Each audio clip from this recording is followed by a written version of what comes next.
नमस्कार, अभिवादन। मैं दुर्गेंद्र चौहान। देश की सियासत के सबसे बड़े गढ़ उत्तर प्रदेश में जैसे जैसे मौसम का पारा बदल रहा है, वैसे वैसे एक तरीके से माहौल भी राजनीतिक बदलता नजर आ रहा है। अगर देखा जाए तो वास्तव में राजनीति जो है वो एक अलग तरीके से परवान उत्तर प्रदेश में चढ़ती रही है हमेशा से, और जो मौसम का पारा है वो अपने आप में उसी के मुताबिक राजनीति भी बदलती रही है, उसी के मुताबिक बहुत सारी चीज़ें होती रही हैं। वास्तव में अगर देखा जाए तो आज जैसे ही मौसम करवट लेता है वैसे वैसे यूपी की सियासत भी करवट आज भी लेती नज़र आई, और देखने का ये दौर भी हम लोगों को नज़र आया। सर्दी के महीने में उत्तर प्रदेश में सियासी गर्मी बढ़ती जा रही है। विधानसभा का शीतकालीन सत्र सत्र के दूसरे दिन उत्तर प्रदेश की स्वास्थ्य व्यवस्था डेंगू बीमारी पर सरकार और विपक्ष के वार पलटवार के बीच सियासी माहौल में काफ़ी गर्माहट भरी रही। जहां सर्दी के महीने में मच्छरों का आतंक सबाब पर है, सूबे की स्वास्थ्य व्यवस्था खस्ता हाल है, तो वहीं उत्तर प्रदेश के विधानसभा में शीतकालीन सत्र में सत्ता पक्ष और विपक्ष के बीच मच्छरों और उनसे होने वाली बीमारियों के साथ बदहाल व्यवस्थाओं को लेकर भी तेवर विपक्ष के तीखे हैं। बीते 6 महीनों में प्रदेश की स्वास्थ्य व्यवस्था और बीते 2 महीनों में मच्छरों के आतंक और मच्छरों से होने वाली बीमारियों को लेकर विधानसभा सत्र के शीतकालीन जो सत्र चल रहा है उसके दूसरे दिन जमकर सियासी घमासान हुआ, और सदन की शुरुआत ही घमासान से हुई। सवालों और जवाबों का दौर चला, तू मैं तो नहीं हुई, पर बात उस हद तक भी पहुंची। डेंगू का डंक आम आदमी को चुभ रहा है, लेकिन अब उसका असर यूपी की विधानसभा में भी पहुंच रहा है। मंथन पर आज इसी मुद्दे को हम लेकर आए हैं। सदन में सवाल, स्वास्थ्य व्यवस्था खस्ता हाल।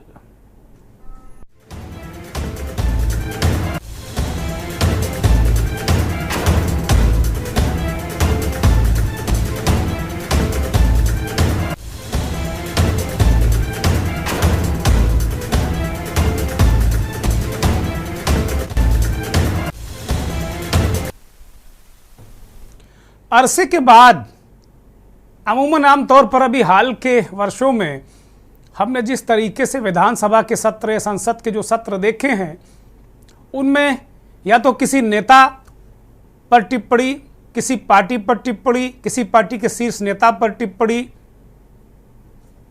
या कोई किसी घटना पर बवाल, इस तरीके की चीज़ों को लेकर विधानसभा या संसद में हंगामे बवाल होते रहे हैं, और विधानसभा या संसद ज़्यादा चल नहीं पाते थे।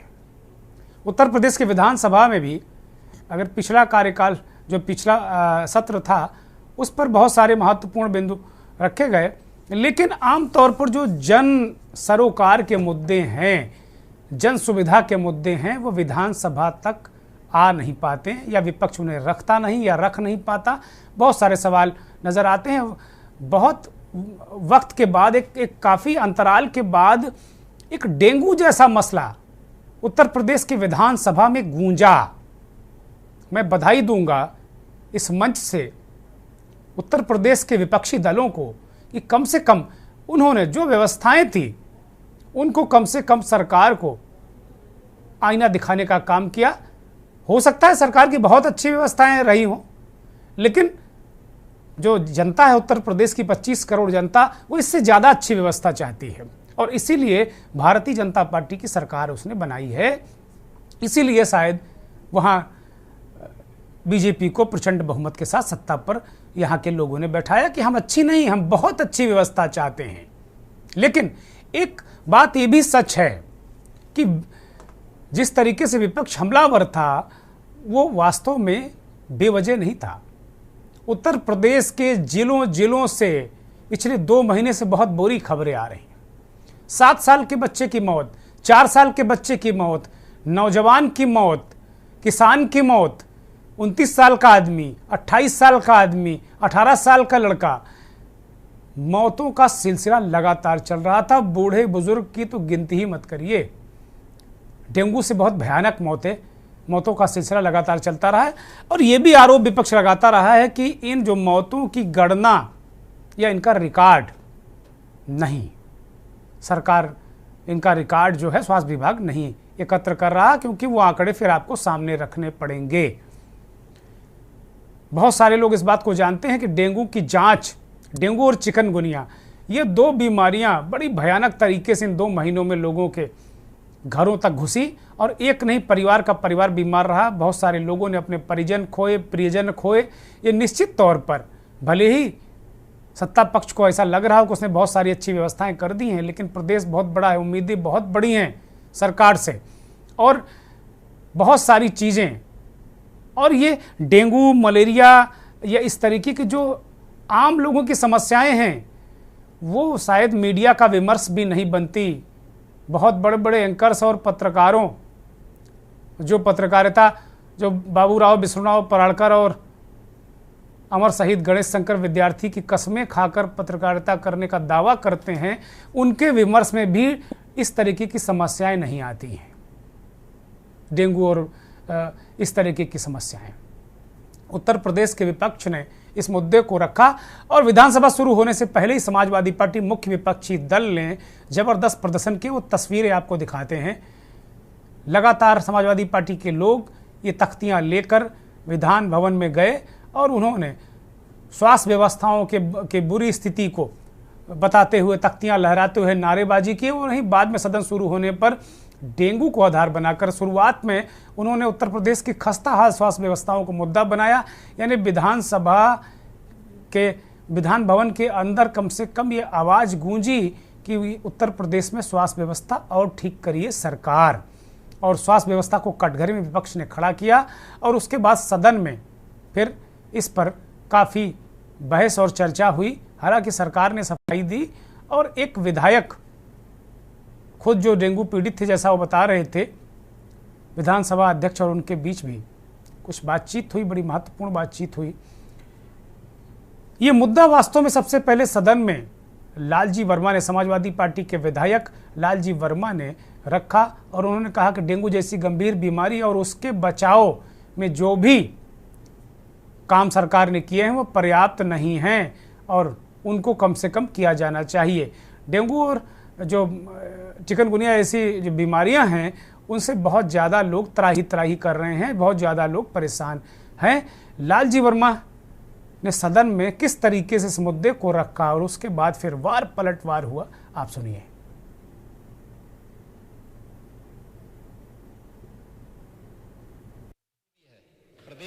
डेंगू की बीमारी प्राय हर साल आती रही, लेकिन इस बार कोरोना से भी अधिक मृत्यु डेंगू की बीमारी की वजह से हुआ और प्लेटलेट कम होने के कारण विभिन्न अस्पतालों में जिस तरह से बच्चे 6 साल के, 14 साल के, 18 साल के, उनकी जिस तरह से मृत्यु हुई है डेंगू के कारण, उसका इंतजाम करने के लिए हमें जहां अस्पतालों पर विशेष जोर देना चाहिए था, दूसरी तरफ मान्यवर हमें उसके साफ सफाई की व्यवस्था पर ध्यान देने की आवश्यकता थी, जिससे मच्छर न पनपने पावे, लेकिन इसका इंतजाम नहीं किया गया, जिसके कारण ये भयंकर रूप ले चुकी है। हमारे मेडिकल कॉलेजों में डेंगू पीड़ितों को बेड नहीं मिल पाए, जिससे काफी लोगों को बिना इलाज के मृत्यु हो गई। हमारे जो स्वास्थ्य मंत्री हैं, उप मुख्यमंत्री भी हैं, इनको जहां इस विषय पर ध्यान देने की आवश्यकता थी, जिले जिले में बैठक करके उसके लिए इंतजाम करने की आवश्यकता थी, उस काम को ये नहीं कर पाते।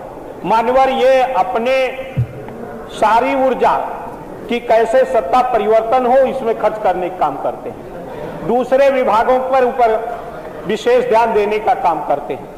और मान्यवर माननीय मुख्यमंत्री जी ने भी इनको पैदल बना दिया। इनके अनुसार इनका डीजी भी नहीं बन पाया, इनका डीजीएमई भी नहीं बन पाया, जिसके कारण स्वास्थ्य सेवाओं की ये बुरी दुर्दशा है। मान्यवर 2017 से पहले संचारी रोग अभियान के बारे में उत्तर प्रदेश में किसी भी सरकार ने पॉइंट नहीं उठाया था। मैं दावे के साथ कहना चाहता हूं कि 2017 के बाद हमारी सरकार ने प्रदेश में वर्ष में 3 बार संचारी रोग अभियान चलाया। हमने 13 विभागों का समन्वय स्थापित किया। प्रतिदिन 3-4 अस्पतालों का स्वयं मैं निरीक्षण करता हूं। मैं प्रतिपक्ष के लोगों से इनके स्वास्थ्य मंत्री ये बताएं कि इनके स्वास्थ्य मंत्री पूरे 5 वर्ष में 5 अस्पतालों में गए। माननीय मुख्यमंत्री जी स्वयं करने गए। ये लोग जनता को गुमराह करके गुंडे और अराजकता के नाम पर लाठी और बंदूक के बल पर शासन चलाते थे। आज हम कह सकते हैं कि प्रदेश में कानून का राज स्थापित है। अस्पतालों में जाकर के प्राइवेट चिकित्सकों से बड़े बड़े अस्पतालों में जाकर के समाजवादी पार्टी के लोग चौथ वसूलने का काम करते थे। आज भी करना चाहते हैं और हम बिल्कुल नहीं करने देंगे। लालजी वर्मा ने पूछा कि भाई आपने कितने मच्छर मारे पाठक जी, ये सवाल पूछा क्योंकि मसला मच्छरों का है। अगर देखा जाए तो इस जो आज मंथन में हम ये विधानसभा में जो हंगामे का मुद्दा लेकर आए, हंगामे का जो विषय है वो है मलेरिया, डेंगू जैसी बीमारियां, यानी कि खासतौर पर डेंगू को लेकर विधानसभा में विपक्ष ने सरकार को कटघरे में खड़ा किया है और कुल मिलाकर कहा है कि भाई आपने मच्छर नहीं मारे, ये काम सरकार का था। लार्वा मारना था, मच्छर मारना था, ये काम सरकार का था, आपने नहीं किया। जो बात मैं कह रहा था मंथन की भूमिका में, प्रस्तावना में, कि 14 साल, 13 साल, 12 साल के बच्चे मर गए हैं, जान दे गए हैं। बहुत सारे हमारे जानने वाले लोगों के यहाँ से भी खबरें आई कि अरे उसका बच्चा तो 3 साल का था मर गया, 4 साल का था मर गया, 10 साल का था मर गया, अरे रात में ही बुखार आया सुबह मर गया। डेंगू, जी हाँ, बहुत सारी मौतें डेंगू से हुई हैं। बहुत सारे लोगों के बच्चे, परिजन, उनके परिवार के अर्निंग मेंबर छीने गए हैं। लेकिन ये विमर्श नहीं बनता राजनीति का। विधानसभा ही में देख लीजिए, लालजी वर्मा सवाल पूछ रहे हैं भाई आपने काम क्या किया।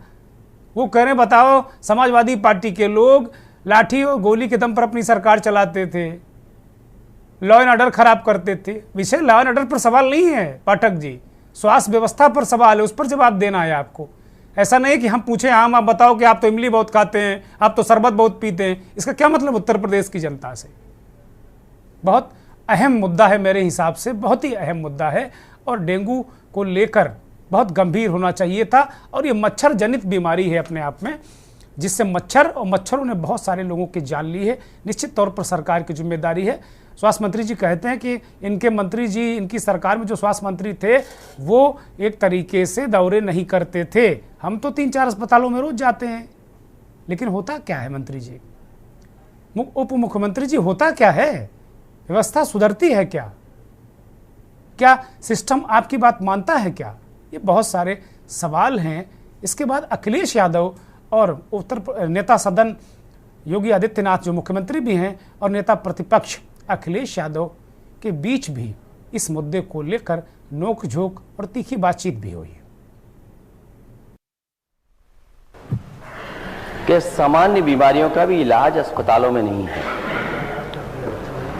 और जिस तरह की सूचनाएं हर दिन मिलती हैं और अस्पतालों की जो तस्वीरें देखने को अखबार में मिलती हैं, बड़ा दुख होता है कि जो सरकार ये दावा करती हो कि डबल इंजन की सरकार है और सब व्यवस्थाएं पहले से बेहतर हो गई हैं, और केवल लखनऊ नहीं, दिल्ली और बड़े बड़े महानगरों में भी ये बड़े बड़े प्रचार के होर्डिंग लगे हैं कि इतने हमने मेडिकल कॉलेज बना दिए हैं।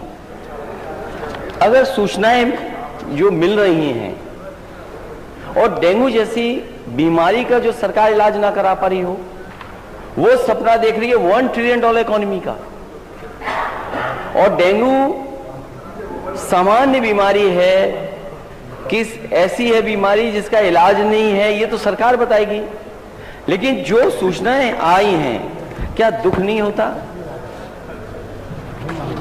कि आपकी पार्टी के नेता, पूर्व सांसद, उनके बेटे को हॉस्पिटल में एडमिशन ही नहीं हुआ, वो एक अस्पताल से दूसरे अस्पताल और दूसरे अस्पताल के बाद सबसे प्रीमियर हॉस्पिटल या सबसे प्रेस्टिजियस इंस्टीट्यूशन में गए और स्ट्रेचर पे पड़ा रहा उनका बेटा, उसकी जान चली गई। अध्यक्ष महोदय, सरकार ने क्या किया? कहो एम्बुलेंस में जान चली जाए, और अगर अस्पताल पहुंच गए तो स्ट्रेचर नहीं है, लोग अपने कंधों में गोदी में रख करके या दो परिवार के 2 सदस्य लेकर के जा रहे हैं। यह स्थिति है।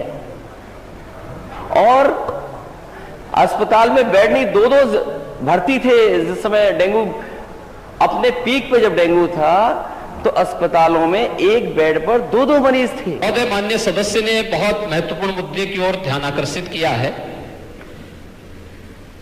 और सरकार इसको लेकर के पहले से ही अवेयर थी। अंतर विभागीय समन्वय से संचारी रोग नियंत्रण के लिए आपने केवल डेंगू की बात की है। जब वेक्टर बॉर्न डिजीज की हम बात करते हैं तो केवल डेंगू उसमें नहीं आता है। वर्मा जी, आप तो चिकित्सा शिक्षा के मंत्री रहे हैं ना, तो केवल डेंगू नहीं आता उसमें, मलेरिया भी है, चिकुनगुनिया भी है, कालाजार भी है। इन सभी से संबंधित वेक्टर बॉर्न डिजीज हो या फिर वाटर बॉर्न, जल जनित हो या फिर विषाणु जनित कोई भी बीमारी हो, इनके उपचार के लिए सरकार के स्तर पर एक समन्वित प्रयास किया गया है और उस समन्वित प्रयास को ही हम लोगों ने संचारी रोग नियंत्रण का एक विशेष अभियान, वर्ष में 3 बार चलता है ये कार्यक्रम। रखने डबल इंजन की सरकार है, ये केवल बोलती नहीं, करके दिखाती भी है। प्रदेश के अंदर 10 करोड़ लोगों को आयुष्मान भारत और मुख्यमंत्री जन आरोग्य योजना के अंतर्गत 5 लाख रुपए सालाना स्वास्थ्य बीमा का कवर भी ये सरकार उपलब्ध करा रही है। और किसी भी पैनल्ड हॉस्पिटल में, वह सरकारी हो, सरकारी में सारी सुविधाएं फ्री में हैं, लेकिन किसी भी प्राइवेट हॉस्पिटल में जाता है तो वहां वे सुविधाएं मिल रही हैं। और ये पूरा सदन गवाह है कि हर माननीय सदस्य को इस सदन के द्वारा अपनी निधि से ही 25 लाख रुपए सालाना देने का अधिकार दिया गया है। मुख्यमंत्री जी ने कहा कि भाई संचारी रोग का अभियान साल में 3 बार चलता है। मुख्यमंत्री जन आरोग्य योजना और प्रधानमंत्री द्वारा जो योजना है आयुष्मान भारत, उसके तहत 5 लाख का इलाज भी उत्तर प्रदेश के 10 करोड़ लोगों को ये सुविधा उपलब्ध है कि प्राइवेट अस्पतालों में भी इलाज करा सकते हैं। मुख्यमंत्री जी बात बिल्कुल ठीक कह रहे हैं और वो ये भी कह रहे हैं कि बहुत सरकार ने बहुत प्रयास किए हैं, इसमें कहीं कोई संदेह नहीं। केवल डेंगू ही नहीं, समस्त प्रकार के चिकनगुनिया, मलेरिया, जितने भी वेक्टर जनित, जल जनित और विषाणु जनित जितने भी संचारी रोग हैं, उनको लेकर उनकी सरकार लगातार काम कर रही है। लेकिन विपक्ष की तरह वो इस तरीके की बातें नहीं करते हैं। उनके डबल इंजन की सरकार बहुत काम कर रही, प्राइवेट अस्पतालों में इस तरीके की चीज़ें हो रही हैं। विधानसभा में समाजवादी पार्टी के ही सदस्य अतुल प्रधान ने अपना दर्द रखा, उसको भी जरा सुना जाए। अलग कुछ नहीं लिया गया इसमें। अगर आपका कोई विषय ना माननीय नेता प्रतिपक्ष ने रखा हो, वर्मा जी ने ना रखा हो, तो केवल आप बोल सकते हैं। नहीं, संरक्षण, क्योंकि मैं इस सदन का सदस्य हूं और मेरी एक क्षेत्र है और उस क्षेत्र से संबंधित कोई समस्या मेरे पास आती है। नहीं, कोई समस्या अलग विषय उठाई नहीं, वो डेंगू पर बात करिए। माने तो कोई समस्या, मतलब डेंगू से बीमार अगर कोई व्यक्ति है, मैंने डीएम साहब को उसकी सूचना दी कि एक प्राइवेट हॉस्पिटल में जब सरकारी में इलाज नहीं मिला, प्राइवेट हॉस्पिटल में एक व्यक्ति पहुंचा, मैं साहब वहां पे खुद पहुंचा, माननीय उप मुख्यमंत्री जी ने संज्ञान लिया, बाकायदा उस पर ट्वीट किया, 3 सदस्य कमेटी बना दी, वो सदस्य कमेटी डीएम साहब ने भेजी। मैं मौके पे जब पहुंचा, मैं डीएम साहब को, सीएमओ साहब को, सबको बता गया। मौके पे थाने की स्थानीय पुलिस, माननीय मुख्यमंत्री जी बैठे, थाने की पुलिस मौके पे थी। मैंने सिर्फ इतना कहा कि कोर्ट से आप दवाई दे रहे हैं, ये व्यक्ति जब महंगी दवाई अस्पताल में मिल रही है तो ये दवाई बाहर से भी ला सकता है। आपने अस्पताल में ही लैब खोल रखी है, अस्पताल में ही मेडिकल स्टोर खोल रखा है, और आप किसी भी ड्रग्स इंस्पेक्टर से, किसी भी ड्रग्स से आप कहीं से भी जांच करा लीजिए। प्राइवेट हॉस्पिटल का लिख के मेरे पे मुकदमा दर्ज हुआ ना, मेरे पे उस पर मुकदमा दर्ज हुआ, मान्यवर, मुकदमा उसमें डीएम और एसएसपी साहब ने क्लीन चिट लगा दी और अरे वो अलग लगाने के बाद में उसी माननीय स्वास्थ्य मंत्री जी, कर दिया गया। माननीय मुख्यमंत्री जी यहाँ पे बैठे हुए हैं, वो अलग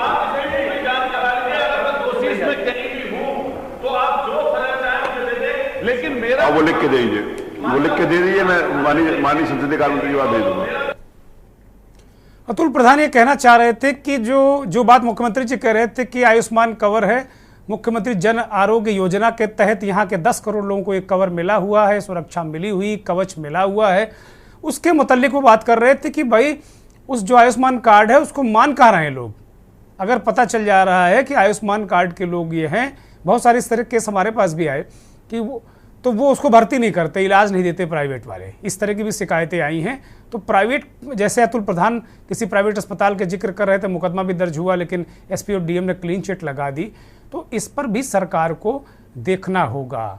नेता प्रतिपक्ष अखिलेश यादव ने बांदा चित्रकूट के पूर्व सांसद और भारतीय जनता पार्टी के वरिष्ठ नेता भैरव प्रसाद मिश्र के बेटे का भी मुद्दा उठाया और कहा कि भाई अपने पूर्व सांसद, अपने नेता के बेटे को भी एक स्ट्रेचर नहीं दिला पाई है सरकार। बहुत सारे लोग कंधों में लेकर, मोटरसाइकिल में लेकर, हाथों में लेकर अपने मरीजों को जा रहे हैं, स्ट्रेचर तक नहीं मिल पा रहा है। इस विभीषिका का एक तरीके से उन्होंने दृश्य खींचा। मंथन में हमारे साथ सभी मेहमान जुड़ गए हैं। अभिषेक बाथम भारतीय जनता पार्टी के नेता हैं, हमारे साथ जुड़े हुए हैं। अभिषेक, बहुत स्वागत, बहुत धन्यवाद। समाजवादी पार्टी के राष्ट्रीय प्रवक्ता वरिष्ठ नेता मनोज यादव हमारे साथ जुड़े हैं। मनोज जी, बहुत स्वागत, बहुत धन्यवाद, बहुत आभार। वरिष्ठ पत्रकार, राजनीतिक विश्लेषक सुशील दुबे जी हमारे साथ लखनऊ से जुड़े हैं। सुशील जी, बहुत स्वागत, बहुत धन्यवाद। डॉक्टर बीपीएस त्यागी साहब हमारे साथ गाजियाबाद से जुड़े हैं। डॉक्टर साहब, बहुत स्वागत, बहुत धन्यवाद, बहुत आभार। और वरिष्ठ पत्रकार, राजनीतिक विश्लेषक और मेडिकल पर खास पकड़ रखने वाले संतोष यादव हमारे साथ जुड़े हैं। संतोष जी, बहुत स्वागत, बहुत धन्यवाद, बहुत आभार आपका। मुझे लगता है कि चूंकि मुद्दा डेंगू है, मैं आज कम से कम विपक्ष को और विपक्ष के नेता को और ख़ास तौर पर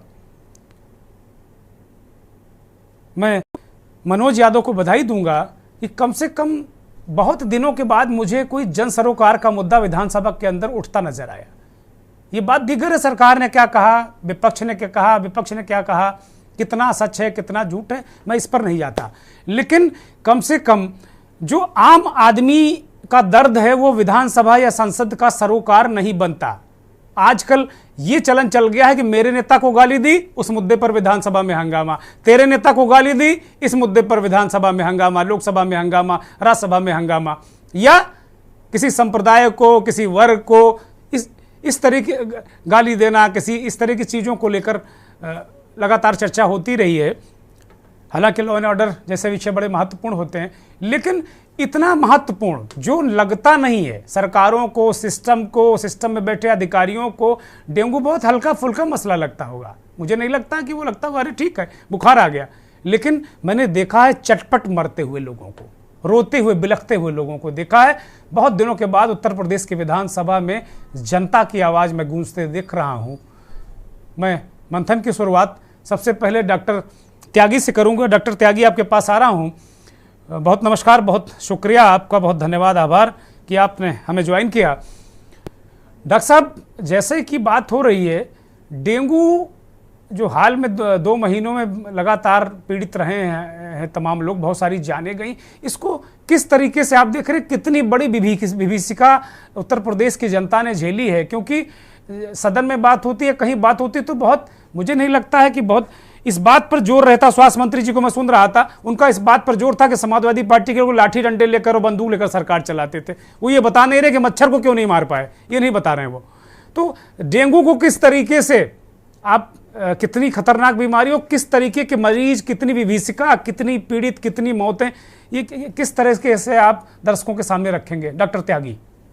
जी, जो डेंगू है वो एक मच्छर से फैलता है और मच्छर का लार्वा जो है वो साफ पानी या रुके हुए पानी में इकट्ठा होता है।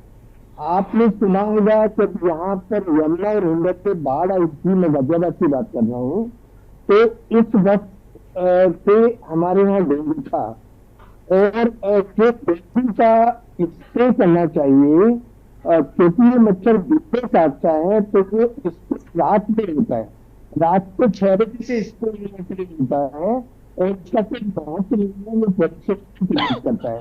फिर यहाँ पानी इकट्ठा होता है, चीजें जितने भी डॉक्टर त्यागी, हम आपको स्पष्ट नहीं सुन पा रहे हैं। मैं एक ब्रेक ले रहा हूं और हमारी टीम को हम अनुरोध करेंगे कि कम से कम इस ब्रेक के दौरान डॉक्टर त्यागी की जो आवाज़ है वो ठीक कर दी जाए, ताकि दर्शक उनकी बात सुन सके। बहुत महत्वपूर्ण वो चिकित्सक हैं और बहुत सारी बातें मैं ये जानना चाह रहा हूं उनसे कि किस मरीजों की तादाद क्या थी, ये कितना भयानक था, ये मैं ये जानना चाह रहा हूं। एक ब्रेक ले रहा हूं। ब्रेक से लौट आए और सीधे एक बार फिर से डॉक्टर त्यागी की तरफ रुख करेंगे। डॉक्टर त्यागी, मैं ये जानना चाह रहा था कि ये एक प्रैक्टिशनर, एक चिकित्सक किस तरीके से, कितनी तादाद में मरीज आ रहे थे, कितनी भयानक विभीषिका थी, क्या समस्याएं थी, मैं ये जरा जानना चाह रहा था। हमारे दर्शकों को बताइए, ताकि जो ये मुद्दा सदन में उठाने वाले और सरकार कम से कम उसको ये पता चले कि मुद्दा कितना गंभीर है। जी, हमारे पास ओपीडी में जो मरीज आ रहे थे काफी तादाद में थे, और जो ये डेंगू है, ये जो 2 स्टेन है, डेंगू 2 स्टेन उससे हुआ था। ये बहुत ही घातक होता है और ये मच्छर से फैलता है, जो मच्छर दिन में काटता है। और ये जो बीमारी है अगर सेकंड टाइम होती है तो बहुत ज्यादा खतरनाक होती है, ऑलमोस्ट जानलेवा होती है।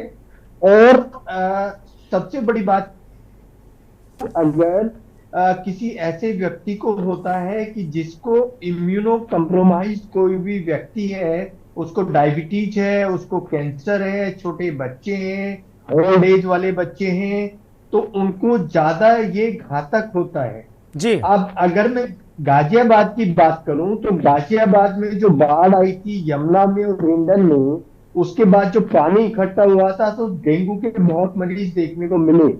एडमिनिस्ट्रेशन इस बात से मुझसे नाराज जरूर हुआ क्योंकि मैं प्राइवेट प्रैक्टिशनर हूं, पर आपको विश्वास नहीं होगा कि एक गांव में तो इतना डेंगू था कि गांव से लोगों का पलायन हो गया, और वहां जो उनका अस्पताल था, क्लिनिक था सरकार का, वो उनकी सहायता नहीं कर पाया। उस गांव का नाम इन सब लोगों को पता है, लेकिन उसके बावजूद जो उनको स्प्रे दिन में करना चाहिए वो रात में हो रहा है, उससे और पोल्यूशन फैल रहा है, और जो सावधानी होनी चाहिए वो नहीं हो पा रही थी। मैं बिल्कुल क्लियर बता रहा हूँ, एक प्राइवेट प्रैक्टिशनर के होते हुए हमने ऐसे ऐसे लोगों को देखा है कि जो यहाँ अस्पताल में उनको जगह नहीं मिली, उनको सीधा दिल्ली रेफर किया गया, दिल्ली में जगह नहीं मिली और उनका मौत हो गई, या तो डेंगू से या काले फंगस से।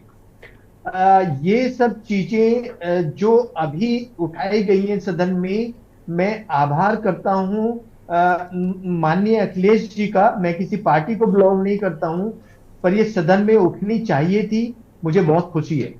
नहीं, आप आजाद आवाज हैं, और अगर कोई मानता रहे कि आप किसी पार्टी से अफिलेटेड हैं तो उससे ना मुझे फर्क पड़ता है और ना आपको फर्क पड़ता है। हम सब आजाद आवाज है और अपना काम करते हैं। डॉक्टर साहब ने बड़ी महत्वपूर्ण बातें बता दी। सुशील दुबे जी, डॉक्टर साहब ने बड़ी महत्वपूर्ण बातें बताई, निर्विकार भाव से उन्होंने कहा। मुख्यमंत्री जी कह रहे हैं कि भाई साल में 3 बार हमारे यहाँ संचारी रोग का अभियान चलता है। डॉक्टर साहब कह रहे हैं इनके अस्पतालों में जगह नहीं थी, लोग दिल्ली में जगह नहीं पाए और मर गए बहुत सारे लोग। काला फंगस बता रहे हैं कि एक नए टाइप की आफत वहां गाजियाबाद और आसपास आई थी, डेंगू भी था। मुझे इस बात पर प्रसन्नता है, दुख है कि तमाम लोगों की जान गई, लेकिन प्रसन्नता है कि अगर यह मुद्दा पक्ष और विपक्ष बहुत संजीदे तरीके से लेगा, सरकार और विपक्ष, तो मुझे लगता है कि आने वाले दिनों में, जैसा मुख्यमंत्री जी बार बार कहते हैं कि उन्होंने गोरखपुर और आसपास जो जापानी बुखार था उसको एक तरीके से उस पर काबू पा लिया, खत्म कर दिया है, तो मुझे लगता है मुख्यमंत्री जी उत्तर प्रदेश में डेंगू और मलेरिया और चिकनगुनिया जैसी बीमारियों में जो लोग मरते हैं उसके लिए भी कोई बड़ी कार्य योजना प्रस्तुत करेंगे। क्योंकि संचारी अभियान तो मैंने देखे कैसे चलते हैं, मलेरिया डिपार्टमेंट या जो स्वास्थ्य के लोग हैं वो खाना पूरी करते हैं। सुशील दुबे दुर्गेंद्र भाई जी, तक विधानसभा में महत्वपूर्ण जनहित का मामला है, तो जनहित का मामला एक देश के बड़े चैनल ने भी उठा दिया है। बधाई, पहले तो मैं बधाई दूंगा देश को उन 41 मजदूरों के लिए और 12 रेड माइनर के लिए, उन्होंने देश को एक सम्मान दिया, उनको शुभकामनाएं अपने इस बड़े चैनल। अब मैं शुरू कहाँ से करूं? मैं कई प्लाट बना लिया था दुरेंद्र भाई। इससे लखनऊ में एक जमाना था, आपको याद है, उप मंत्री, राज्य मंत्री, राज्य मंत्री परिवार और कैबिनेट मंत्री। मतलब कैबिनेट मंत्री से लोग धरती पॉलिटिक्स हिलने लगती थी। मुख्यमंत्री तो बाद वो तो बहुत ही वो तो बादशाह अकबर होते जी। क्या है उन्मूलन देखिए राजनीति का, ऐसे स्वास्थ्य उन्मूलन देखिए, डिप्टी सीएम, फिर उप डिप्टी सीएम, फिर डिप्टी सीएम, फिर उप मुख्य, मतलब कुछ पता ही नहीं कौन किस लेवल का किसका क्या है। एक बार विधायक बनता है और 6 विभाग का मंत्री होता है, वो भी कैबिनेट मंत्री होता है। ये तो राजनीति का उन्मूलन हो गया है। अब आइए, जो 28 या 26,000 कुछ करोड़ का बजट अनुपूरक आया है आज, 600 कुछ रुपए का, कितना क्या है ये? अभी आपने वर्ल्ड कप में लाखों रुपए, लाखों करोड़ रुपया सट्टेबाजी में खिला दिया है देश ने। तो कितना बीसीसीआई प्राइवेट संस्था लाखों कितने पता नहीं कितने, उसका गिनती नहीं है। और हम पूरे प्रदेश का पूरक बजट दे रहे हैं 28,000 से, सब मिला के हमें 26,000 कुछ है, पूरे आंकड़े 60,000 कुछ है, जो भी आपके पास हो। इतना तो खाली डेंगू के लिए होना चाहिए, इतना तो खाली मलेरिया के लिए होना चाहिए, इतना तो खाली स्वास्थ्य के लिए होना चाहिए। लेकिन अब हम किसके लिए क्या कहें? हमारे पास दिए की बजट बहुत है। आगे हम तो मांग करते हैं कि एक दिए का मंत्री बना दिया जाए, वो करने के लिए, शुभकामनाएं देने के लिए दिया मंत्री। दुर्गेंद्र जी, इस लखनऊ की बात, मैं पूरे प्रदेश की बात नहीं कर रहा, मैं इस लखनऊ की बात कर रहा हूं। 2 लाख टन का कूड़ा का पहाड़, ये महान रोड पे कौन सा गांव है? अरे वो गांव उस पे अभी खड़ा हुआ है। 110 करोड़ का भी टेंडर हुआ उसको कूड़ा हटाने का, और 10 बार टेंडर हो चुका है। वो एक कंपनी भाग चुकी है, नई कंपनी आई। कितने मीट्रिक टन का कूड़ा पड़ा हुआ है IIM रोड पे? कितने मीट्रिक टन का कूड़ा पड़ा हुआ है गोमती नगर विस्तार के पास पड़ा हुआ है? ये पड़ाव घर है लखनऊ के अंदर।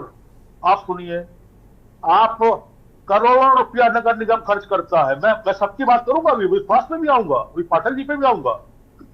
करोड़ों रुपया खर्च करते हैं नगर निगम वाले। उससे पहले, बरसात से पहले नाले साफ हो गए।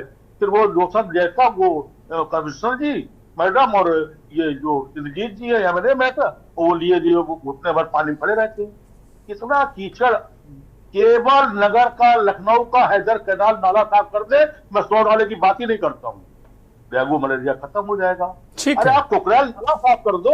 अब आगे आइए, देखिए, अब प्रकाश जी ने बड़ा अच्छा कहा, वो अखिलेश जी ने बड़ा अच्छा कहा, और बेशक रूप से उनसे 100 बहुत अच्छा बोले रिजेश पाठक जी। देखिए, हमें वो लोग बहुत अच्छे लगते हैं जो भूतकाल में बोलते, ठीक है ना? ठीक है, मैं आ रहा हूँ सुशील जी, आपके पास आ रहा हूँ। आपने बहुत सारी बातें साफ साफ कह दी, स्पष्ट कह दी। मैं आपके पास आऊँगा। मैं सोच रहा हूँ कि भारतीय जनता पार्टी के नेता बाथम को अपनी चर्चा में शामिल कर लूँ। बाथम जी, वो पूछ रहे हैं, अखिलेश यादव कह रहे हैं कि आप बेड नहीं दे पाए, स्ट्रेचर नहीं दे पाए, डेंगू से इतने लोग मर गए। दिल में हाथ रखकर आप भी कहिएगा, सोचिएगा कि आपके पास भी बहुत सारी खबरें आई होंगी कि इसका 7 साल का बच्चा मर गया, 6 साल का बच्चा मर गया। डॉक्टर त्यागी प्रत्यक्षम किम प्रमाणम, उसका प्रमाण है। वो कह रहे पूरा गांव पलायन कर गया। गाजियाबाद भी इसी उत्तर प्रदेश में है। अस्पतालों में आप इलाज दे नहीं पाए, एक काला फंगस और वहां आफत आ गई। ये है स्वास्थ्य की व्यवस्था। मुझे लगता है अगर मैं उत्तर प्रदेश के विभिन्न कोनों से अगर चिकित्सकों को बैठाऊंगा तो वही पोल खोल देंगे कि क्या स्थिति, क्या परिस्थिति है। और उसके बाद जब ब्रजेश पाठक से सवाल पूछा जा रहा सदन में कि भाई आप ये बताओ क्या व्यवस्था आपने की है, तो कह रहे समाजवादी पार्टी वाले गुंडाई बहुत करते थे, गोलियां चलाते थे। भाई इससे क्या मतलब? जिन आपको कम से कम जो गोलियां चलाते थे अब बंद कर दो उनको उठाकर। बाथम, ठीक। देखिए, जो समाजवादी पार्टी के नेताओं के द्वारा आज सदन में प्रश्न रखा गया, आदरणीय मुख्यमंत्री जी ने बहुत सहजता से उसका जवाब दिया है। और हम लोगों ने जो योजना बनाई है, हमने कोई जाति नहीं देखा, कोई धर्म नहीं देखा, कोई मजहब नहीं देखा, और हमने जो है सबको फ्री इलाज देने का काम किया। और 5 लाख तक का अगर प्राइवेट किसी हॉस्पिटल में कराते हैं तो उनको 5 लाख रुपए तक का इलाज फ्री देने का काम भारतीय जनता पार्टी की सरकार ने किया है। ना कोई जाति है, ना हमारा कोई वोट है, ना कोई मजहब है, हमने सारी जातियों को देने का काम किया। और अभी आदरणीय डॉक्टर साहब कह रहे थे कि वो वहां गाजियाबाद में एक गांव पलायन कर गया है। तो महोदय, हम लोगों को, अगर हम लोग राजनीति से जुड़े हैं और आप लोग मीडिया जगत से हैं, तो ये चौथा स्तंभ कहा जाता है मीडिया। हम लोग देखते रहे समाजवादी पार्टी की जब सरकार रही तो आए दिन लोग पलायन करते थे, आए दिन लोग पलायन करते थे। भूतकाल में आप भी चले गए, छोड़ देंगे। अभी सुशील जी ने कहा कि पाठक जी गए, आप भी भूतकाल में चले गए। सुन लीजिए, स्वास्थ्य देंगे और सुदृढ़ कानून व्यवस्था भी देंगे और फ्री राशन भी। अरे वो कह रहे हैं इलाज की बात, वो कह रहे हैं फ्री राशन आप दे रहे हो, वो कह रहे हैं भैया डेंगू से बचाओ आप करो, लॉ एंड ऑर्डर देंगे, ये क्या बात हुई? डेंगू से बचाओ हमारी सरकार बखूबी कर रही है। और मर रहे हैं वो ऐसे लोग मर रहे हैं, समाजवादी पार्टी की सरकार में मरे थे जो उनकी अब लाशें अखिलेश यादव उठा रहे हैं। वो लोग जो मरे हैं वो कैसे मर गए? सुन लीजिए, अरे भाई विपक्ष तो कल भी काले कपड़े पहन के सदन में गया था। मतलब आपको कोई असर नहीं पड़ता है। जनता का मुद्दा, अगर कोई जन सरोकार का मुद्दा उठाएगा आपको असर ही नहीं पड़ेगा। आप वो पूछेगा सवाल, आप कहोगे ईरान चले जाओ, तुरान चले जाओ, पाकिस्तान चले जाओ। ये कौन सी बात हुई भाई? भाई कल भी समाजवादी पार्टी काले, ठीक है, उनका संवैधानिक अधिकार है।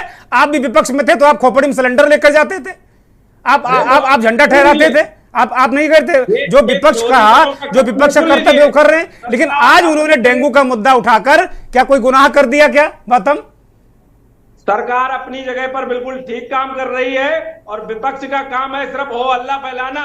ठीक है, तो मतलब आप सुनना ही नहीं चाहते। लगाइएगा। मैं मनोज यादव को, मैं आपको रोक रहा हूं, मनोज यादव को चर्चा में शामिल कर रहा हूं। मनोज यादव, बहुत दिनों के बाद इस तरीके का मुद्दा सदन में मुझे दिखा, अच्छी बात है, होना चाहिए। वस्तुस्थिति, परिस्थिति और भारतीय जनता पार्टी का सदन और सड़क पर जो रुख है। मनोज यादव,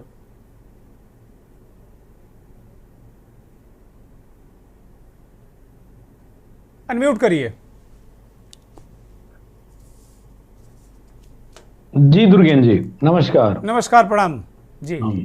मैं पैनल में बैठे सभी साथियों को मेरा नमस्कार। और मैं एक बात कहना चाहता हूं कि मुझे एक नया आइडिया अभी सूझा है, और वो आइडिया ये सूझा है, जो बात आपने कही, बात हमने कही, और वही मुख्यमंत्री ने कही, वही उप मुख्यमंत्री ने कही। यानी कि हमारा सवाल है कि डेंगू का इलाज कैसे मिले। जवाब आ रहा है लाठी डंडे चल रहे हैं, जवाब आ रहा है इनके मंत्री नहीं जा रहे थे।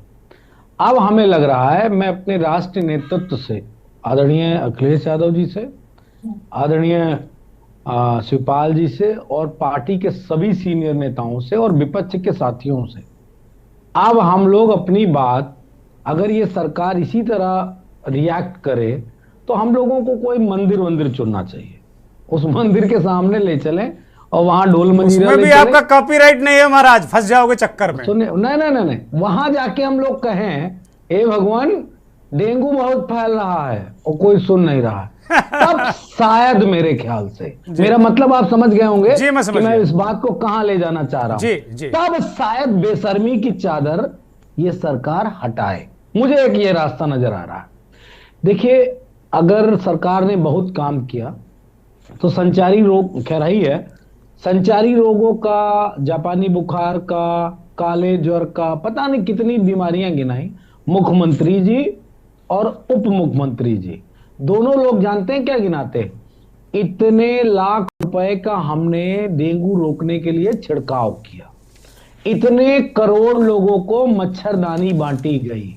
आपको पता होगा, मलेरिया जब आता है या कोई ऐसा बीमार जो संचारी रोग होता है, तो ग्रामीण क्षेत्रों में जब बाढ़ की स्थिति के बाद की होती है तो वहां मच्छरदानियां बांटी जाती हैं जी, तमाम छिड़काव किए जाते हैं। और जैसा डॉक्टर साहब ने कहा, और मैं भी समझता हूं इस बात को बड़े बेहतर ढंग से, कि और एक बड़ा पॉइंट जोड़ दूं, फिर आगे वो बात करूं। दिल्ली में डेंगू आया था तो आप देख रहे होंगे कि अवेयरनेस के लिए मौजूदा दिल्ली की सरकार ने लास्ट 2 ईयर पहले लगातार वो बात चला रही थी कि डेंगू से बचाव के ये उपाय।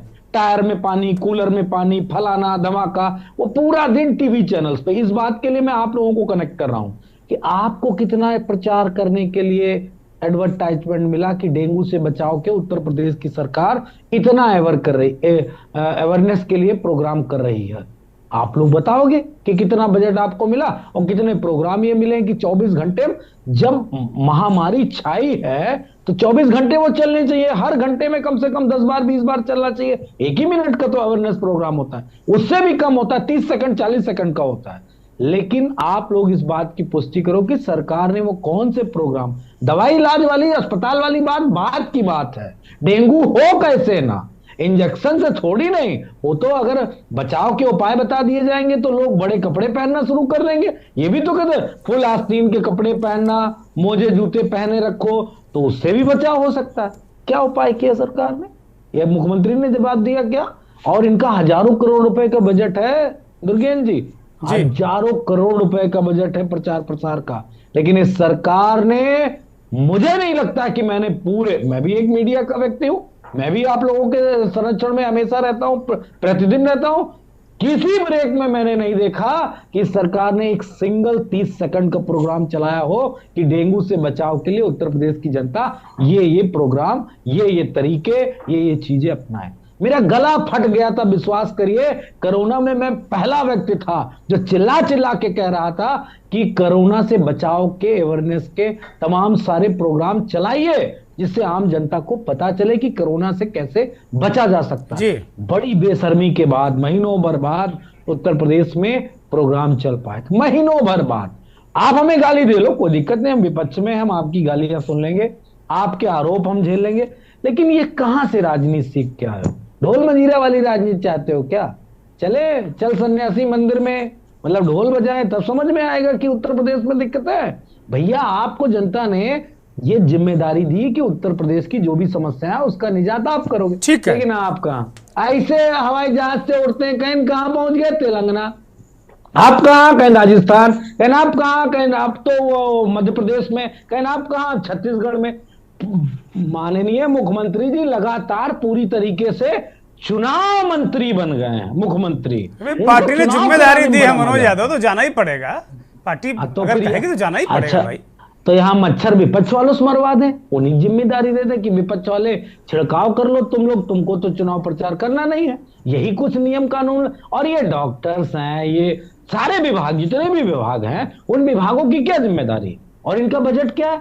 आज तो ब्रजेश पाठक से जब बात नहीं बन पाई तब मुख्यमंत्री जबरदस्ती खड़े हो गए कि अब मुख्यमंत्री जी बोलेंगे। क्यों? वो तो जिंदाबाद का नारा लगवाने लगे, इनकलाब जिंदाबाद, समाजवादी पार्टी गुंडों पार्टी, समाजवादी पार्टी लाठी चला। मतलब मैं तो हतप्रभ, मैं लाइव सुन रहा था कि कैसे पगला गए उप मुख्यमंत्री, पगला गए बिल्कुल। उनके पास कोई जवाब नहीं था, निशब्द थे, उनके पास कोई सेंटेंस नहीं था, उनके पास कोई डेटा नहीं था, मुख्यमंत्री है, प्रोग्राम। शब्दों का चयन सही करिए भाई पाठक जी, आपके भी मित्र होंगे। बताते हैं उप मुख्यमंत्री के बाद हम कहिए तो प्रधानमंत्री जी को भी दे दें।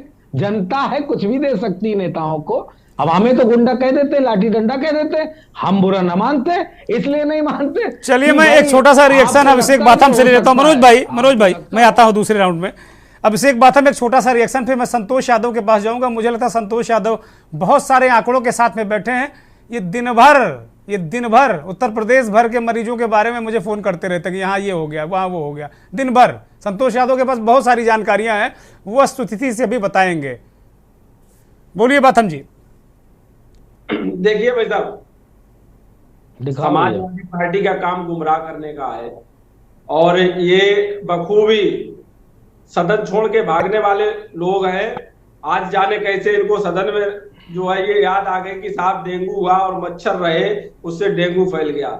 ये लोग जब भी कोई बढ़िया मुद्दा आया, जो बिल आया, उसको छोड़कर अखिलेश यादव सदन से भाग आते हैं और जनता को गुमराह करते हैं। मैं बात करता हूं CAA की। CAA में अखिलेश यादव जी सदन छोड़कर भाग आए और यहाँ, अरे डेंगू की बात करो भाई, CA की चर्चा हम कर लेंगे। आप UCC की बात करने लगते हो। आप कहोगे कि भैया इन्होंने मंदिर नहीं बनवाया। ये इन सब चीजों से जनता को कुछ नहीं भला होने वाला। ये आपको वोट मिल जाएंगे लेकिन जनता को भला नहीं होगा। आप रुकिए, मैं संतोष यादव के पास जाता हूं। संतोष जी, बहुत दिनों से आप चीजों को फॉलो कर रहे हैं, मेडिकल को फॉलो कर रहे हैं और पॉलिटिक्स को भी फॉलो कर रहे हैं। क्या क्या स्थिति रही इन 2 महीनों के अंदर, कि किस तरीके की स्थितियां परिस्थितियां रही संतोष जी? देखिए दुर्गेन जी, आपको तो मैं प्रतिदिन हर चीज बताता रहा पूरे प्रदेश में कि नोएडा, गाजियाबाद, ग्रेटर नोएडा, जेम्स की क्या हालत रही। वहाँ के डायरेक्टर ने तोड़ फोड़ करवा दिया जब मरीजों ने बवाल किया ये डेंगू पर, ठीक, उसको सेवा विस्तार दे दिया इन्होंने 1 साल का।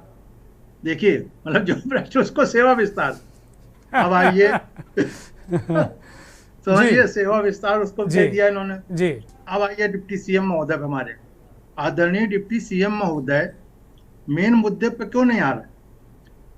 सीएम बताओ ना, आप बताओ क्यों नहीं आ रहे हैं? हमने इसीलिए कार्यक्रम किया है, आपको बुलाया कि बताओ। उनको इसलिए नहीं आ रहे हैं कि उनका जो अधिकारी है जी, उनका पर्दे के पीछे से चोली दामन का साथ है दुर्गन जी। आप समझ गए होंगे सभी हमारे लोग जी। ऐसा चोली दामन का साथ है कि भ्रष्टाचार का चोली दामन का साथ है, जिसका मैं आपको प्रमाण दे दूं। अब आ जाइए कानपुर मेडिकल कॉलेज जी, कितना डेंगू फैला, चिकनगुनिया फैली, मलेरिया फैला, मेडिकल एमबीबीएस मेडिकल छात्रा की मौत हुई। उसकी जांच करने प्रमुख सचिव चिकित्सा शिक्षा आलोक कुमार जी उस समय आए, केजीएमसी डायरेक्टर आए, कमिश्नर ने जांच की। प्रधानाचार्य संजय काला पे क्या कार्रवाई हुई? आनंद कुमार का ट्रांसफर गैर जनपद कर दिया गया और उनको 6 महीने के अंदर फिर यहीं पे पोस्ट कर दिया गया, जो कैंपस प्रभारी था, जो दोषी पाया गया। कानपुर की पिमला पांडे मेयर साहब, जो बीजेपी की मेयर हैं, उन्होंने स्वयं मौके का निरीक्षण करके भीषण गंदगी पाई, सुअर मरे हुए पाए मेडिकल कॉलेज के अंदर। कितने सुअर मरे थे, ठीक, उन सुअरों को मेडिकल कॉलेज के अंदर गड़वा दिया गया, लोग पलायन कर गए। मेयर ने लिखा पाठक जी को पत्र, सतीश महाना के यहाँ जाके दिया कि कानपुर मेडिकल कॉलेज के प्राचार्य संजय काला को यहां से हटाया जाए। अब वो पत्र कहां चला गया?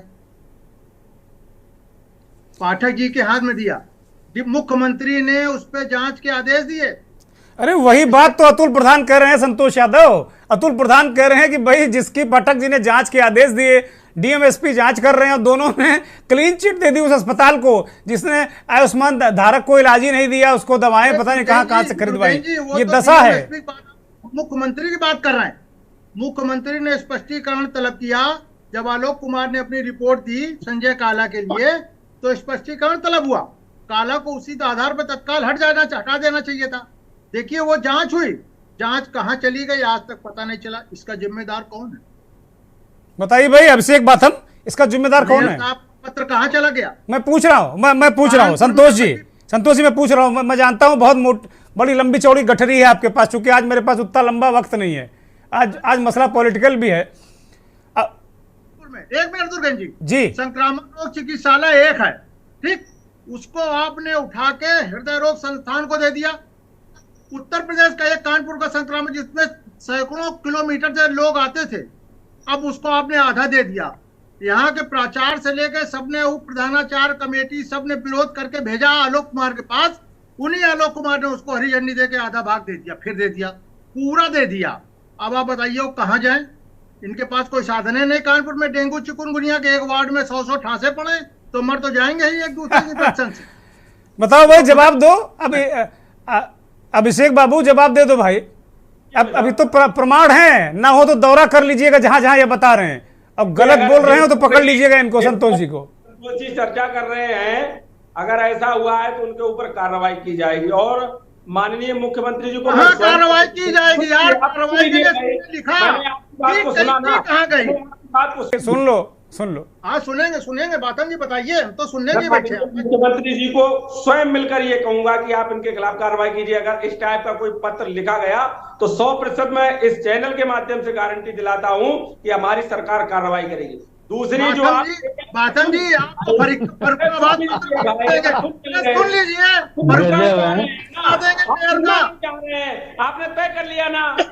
नहीं सुनिए, तो बोलिए कहाँ रहे आप? फर्रुखाबाद में रहता हूँ, सुन लीजिए। फर्रुखाबाद में जब समाजवादी पार्टी की सरकार थी तो एक हमारे यहाँ बड़ा चिकित्सालय है, डॉक्टर राम मनोहर लोहिया चिकित्सालय। उस चिकित्सालय की स्थिति ये थी कि साहब वहाँ डॉक्टर्स नहीं थे, वहाँ स्टाफ नहीं था। आज हमारे यहाँ आप आके देख लीजिए, कभी निरीक्षण कर लीजिए, आके घूम लीजिए और देख लीजिए कि डॉक्टर राम मनोहर लोहिया भारतीय जनता पार्टी की सरकार बनने के बाद कितना आदर्श हॉस्पिटल बनाने का काम भारतीय जनता पार्टी। ये तो बहुत अच्छा काम किया आपकी पार्टी ने भाई, सराहनीय कार्य है। बहुत अच्छी बात है भाई, आप महापुरुषों का सम्मान करते हैं। अगर श्यामा प्रसाद मुखर्जी चिकित्सालय लखनऊ में बनाते हैं तो यहाँ भी आपने अच्छा काम किया, बहुत धन्यवाद आपका। मैं मनोज यादव को शामिल करूंगा क्योंकि बहुत थोड़ा सा वक्त है। मनोज यादव ये कह रहे हैं कि भाई ये बार बार जा रहे हैं कि आपने कुछ नहीं, आपने कुछ, ये डेंगू पर नहीं आ रहे हैं, ये कह रहे हैं कि आपने कुछ नहीं किया, हम भी कुछ नहीं करेंगे। मैं हतप्रभ हो गया इस बात। सुशील जी मैं आ रहा हूँ, सुशील जी मैं आ रहा हूँ आपके पास, सुशील जी आ रहा हूँ, बोलिए मनोज जी बोलिए। बाथम जी ने जो बातें रखी वो बातें मेरे ख्याल से बिल्कुल इतर बातें रख दी, और जो बातें संतोष जी ने कही, मैं संतोष जी को इस जगह थोड़ा सा हो सकता है उनको मेरी बात अच्छी ना लगे, ये बीजेपी की सरकार है, यहाँ हटाया वटाया नहीं जाता है। बहुत शिकायत करोगे तो फिर बस थोड़ा जेल चले जाओगे, जेल चले जाओगे, जेल चले जाओ, हटाया वटाया नहीं जाता है। और बाथम जी ने जो अभी एक बात कही कि मैं अपील आपको आश्वासित करता हूँ, भैया बाथम जी को ये नहीं मालूम फर्रुखाबाद में हमारे बहुत लोग हैं, मैं इनको लेटर भिजवा। संतोष जी अरे सुन लो भाई, संतोष जी सुन लो, हम थोड़ा मजेदार बात कहने में विश्वास रखते हैं। सुनिए बाथम जी, उप मुख्यमंत्री तो सदन में बोल ना पाए, सही जवाब दे ना पाए, और आपकी मेयर ने चिट्ठी लिखी तो मुख्यमंत्री कुछ कर ना पाए, और मुख्यमंत्री के पास टाइम नहीं कर रहे। क्या पे मतलब आश्वासन देते हो? ऐसे हाथ जोड़ो, ऐसे हाथ जोड़ो, बोलो मैं जनता से माफी मांगता हूं कि जनता को इतना कष्ट झेलना पड़ रहा है। भविष्य में मैं उम्मीद करूंगा कि बीजेपी जैसी सरकार को वोट मत देना, ने जनता कौड़ियों के भाव ये तो आप सही कर रहे हैं। समाजवादी पार्टी ऐसे ही हाथ जोड़ो वोट नहीं किया, बीजेपी की सरकार को वोट कभी मत देना। वोट नहीं किया, उंगली ऐसे ना दिखाओ, दो उंगली दिखा दूंगा मैं, दो उंगलियां दिखाऊंगा मैं ऐसे। वोट नहीं किया। चलिए ठीक है, अब दोनों शांत हो जाइए, बाथम जी और मनोज जी। मैं चूंकि अब एक छोटी सी टिप्पणी डॉक्टर साहब से लूंगा। डॉक्टर साहब मैं आपके पास आ रहा हूं। डॉक्टर त्यागी, ये तो बिल्कुल एक तरीके से फुटबॉल की तरह होता है, जो आपने जैसे कहा कि भाई सरकारी उसमें इलाज नहीं मिल पाया, एक बेड में 4 लोग थे।